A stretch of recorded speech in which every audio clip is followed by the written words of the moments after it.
I'm 24 years old, and it's 11:23 in the morning, and I'm sitting on the start line of my first World Championships.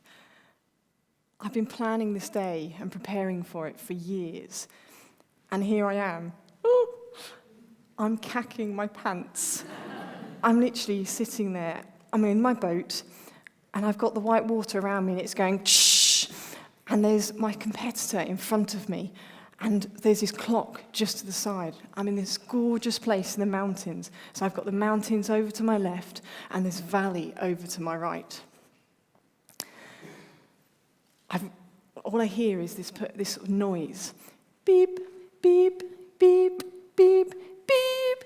And suddenly, the person in front of me has gone, and they look like a Duracell bunny as they fly off into the distance. And I start thinking, what on earth do I do now? I'm looking over to the left, I'm looking over to the right, thinking, what do I do? And I'm holding my paddle like this, and it's tapping onto the boat because I'm so scared. And I can hear my heart going thud, thud, thud, thud, thud.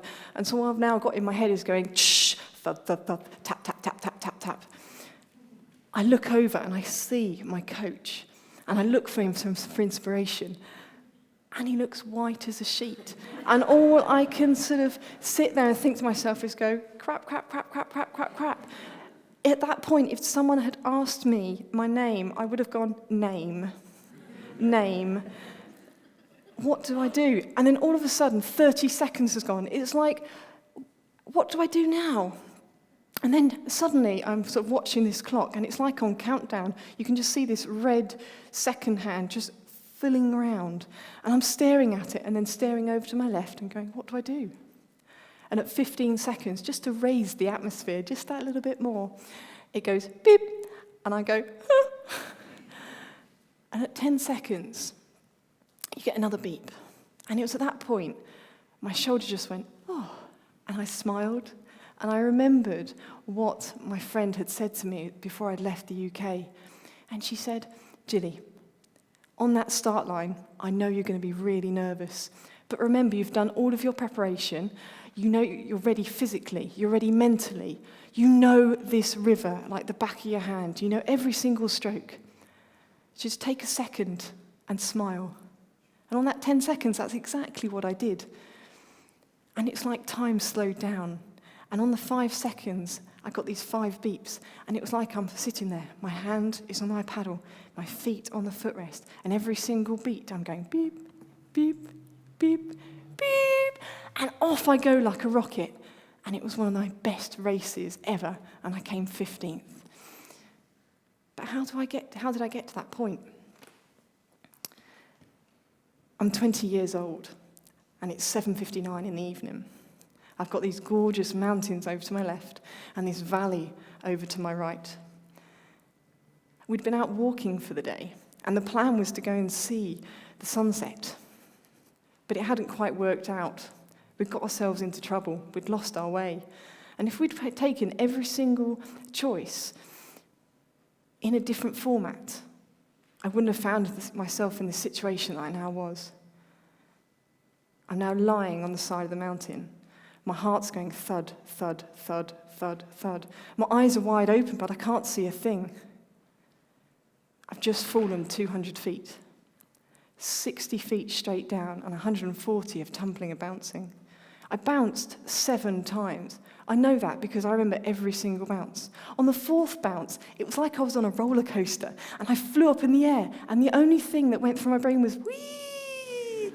And I hit the ground. And then as I went up into the air for the 5th time, I was like, this is not normal. I need to stop this. And I remember flicking out my arms to try and slow myself down. And as I hit for that 6th time, I was like, oh, I wasn't as quick that time. And I went up, and I chucked my arms out, and I chucked my legs out. And then I hit for the 7th time. And then I finally had stopped. It's in the evening. I got to watch the sunset. But I was in a lot of pain. My friend finally managed to sort of find where I was. And I remember his face. I will never, ever forget his face. He looked grey. He looked so scared. And I remember trying to convince him that I was going to be okay. He needed to go down the mountain and get help and to leave me there. I spent the longest night of my life. I was cold. It started to rain.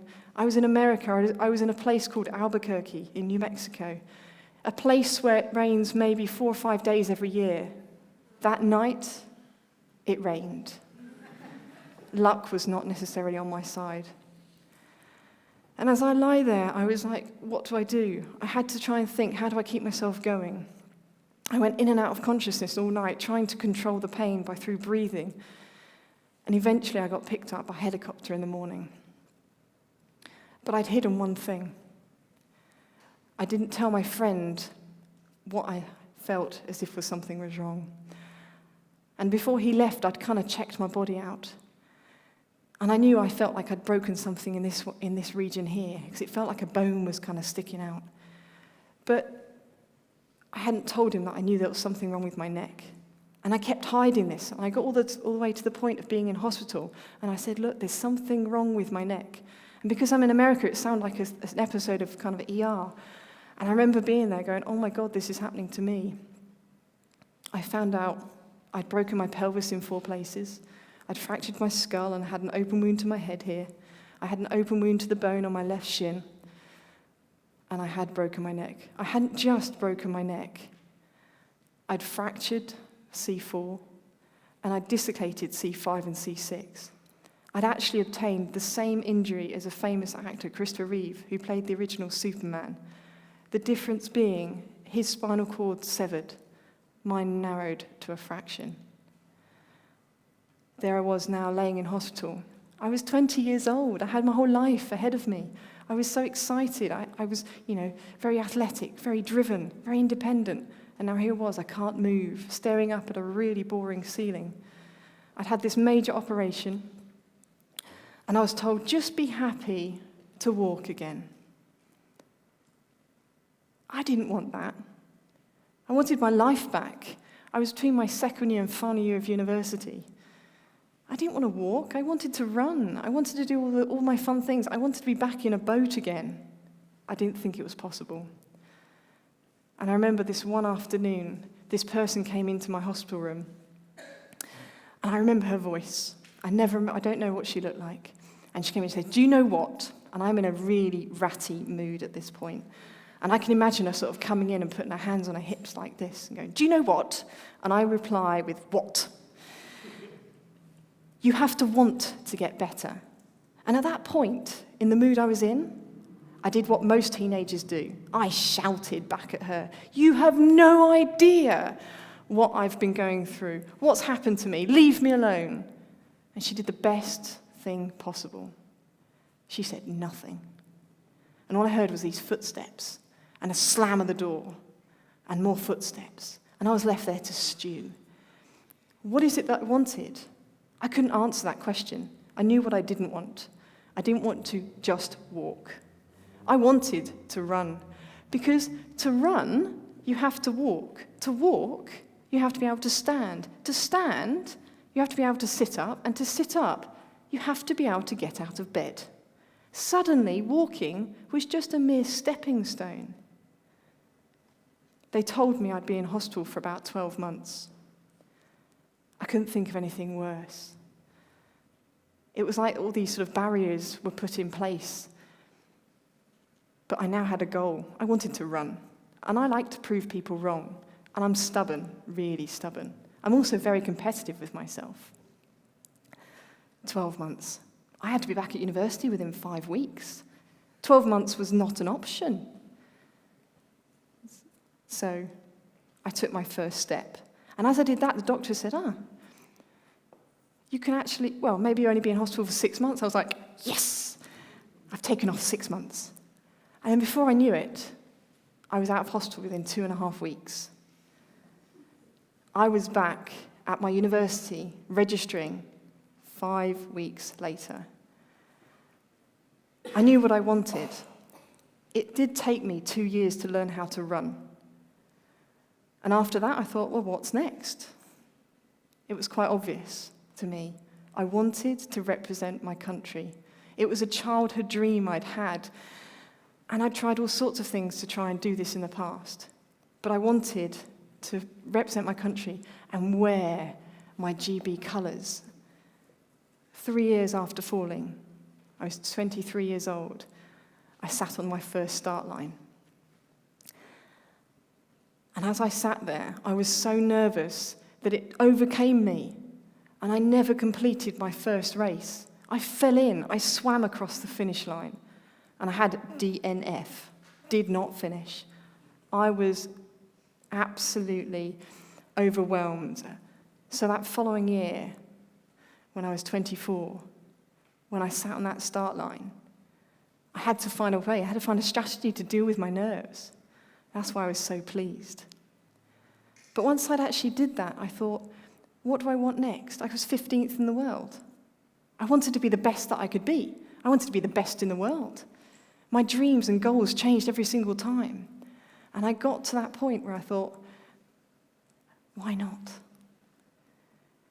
It took me 9 years from when I fell off a mountain to actually stand on the podium. And I got a bronze medal at the World Championships. And I held this medal and thought, wow. And I had a tear just run down my face. And the reason for that is all the people that helped me get there. I went on this massive roller coaster. I'd been injured. When you fall off a mountain and break your neck, it doesn't leave you necessarily in the best way. And you have to overcome things that people just don't even realize. You have to find different ways of doing things. And that's exactly what I did. But once you become the best in the world and a multiple European champion, what do you do? What becomes next? In December 2015, a little carrot was dangled at me. Gilly, what are you doing next summer? And I said, I'm going to do this ultra endurance race and try and break the record. Oh. Why? Do you fancy joining a team to cross the Atlantic and be a part of a record-breaking all-women's crew and try and break the speed record? I was like, that sounds like fun. So in January, I went to the selection. I've never rowed before. I'm a canoeist. I face forwards. But I went to the selection and somehow got selected. And I remember going into work on that Monday morning going, oh my God. And then went, oh my God.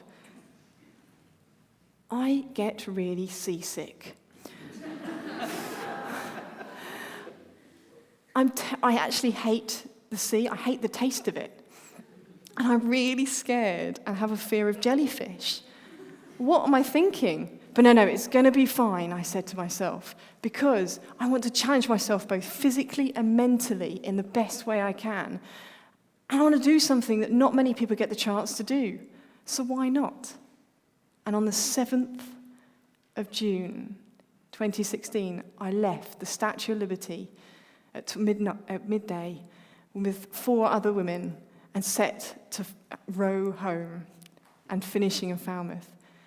And I remember it got to the 40th day, and I thought, I just can't do this. I had sores on my bottom and friction burns. I couldn't even sit down for more than 5 minutes. I had blisters on my hands that were just so infected, and I was miserable. I was so tired. We did 2 hours on, 2 hours off the oars every single day, 24 hours a day. What do I do? And I remembered one thing that I'd set myself. I couldn't control other people. I can't control the weather. The only thing I could control was me. And the combination of all my years as being an athlete, I remember I said before I stepped on that boat that every time I came onto the oars, I would smile. And I would enjoy and appreciate and enjoy that journey of doing it. And on that 40th day, when it felt like I just couldn't do it anymore, I smiled and thought, I can do this. I've done the preparation. I'm mentally prepared. We're almost home. We've got about 1,000 nautical miles to do, and we're there. On the 49th day, we came into Falmouth, and it was one of the most proudest moments of my life. We managed to break 5 world records and actually make 4 world firsts. And it was an amazing feeling. But I ask you one question. Is success through choice or chance? For me, it's through choice. And I ask myself constantly, why not? What is stopping me from doing something? And I ask all you guys, what one thing have you chosen not to do? And ask yourself the question, why not? What is stopping you? Success comes through choice, and that's what I live and breathe. If I can do it, so can you. Thank you.